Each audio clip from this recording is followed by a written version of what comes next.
আচ্ছা আচ্ছা, আপনি কাঁদছেন কেন? হ্যাঁ, আচ্ছা, আপনার কোনো সমস্যা হলে আপনি কিন্তু আমাকে বলতে পারেন। আপনি কি কোনো কারণে ভয় পেয়েছেন?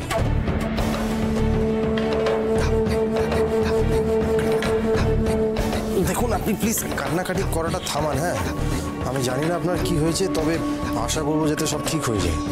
ভয়ের কিচ্ছু নেই, আপনার কিচ্ছু হবে না। আপনার কি শরীর খারাপ লাগছে? তাহলে বলবো আপনি শুয়ে পড়ুন, বুঝলেন? ঘুমোলে শরীরটা ভালো লাগে, তাই শুয়ে পড়ুন আপনি।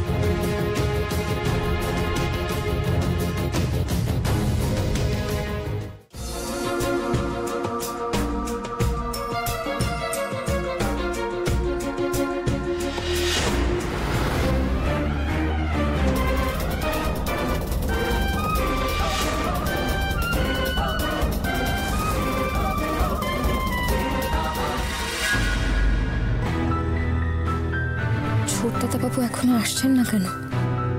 এতক্ষণ ধরে ওই মেয়েটার সাথে কি করছেন? আবার কি নতুন নাটক শুরু করলো? আমি কি একবার যাব?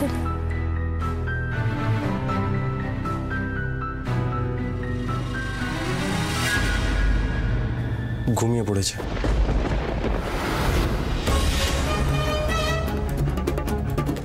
দাঁড়ান,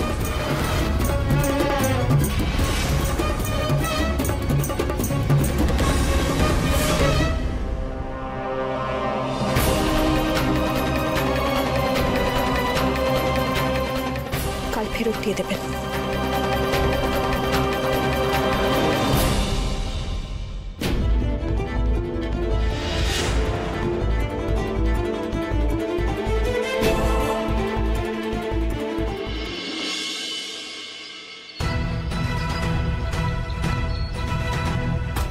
বিনোদ বাবু, এতক্ষণে নিশ্চয়ই আপনি আপনার অফিসে ঢুকে গেছেন।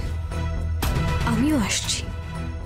একবার শুধু নিজের চোখে আপনাকে আপনার অফিসে দেখে নিই। আপনার বিদেশ যাওয়ার গল্পটা যে কতটা মিথ্যে সেটা প্রমাণ করতে আমাকে খুব একটা ঝক্কি পোহাতে হবে না।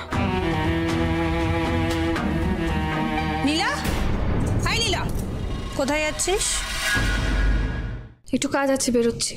সবসময় কাজের দোহাই দিয়ে বেরিয়ে পড়লেই চলবে, তাই না বল?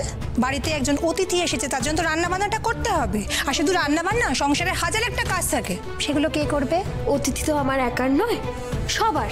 তোমরা তো আছো, থাকো, সেবা টেবা করো। আমার কাজ আছে, আমি যাই। হ্যাঁ, এই তোর আবার কিসের এত কাজ রে?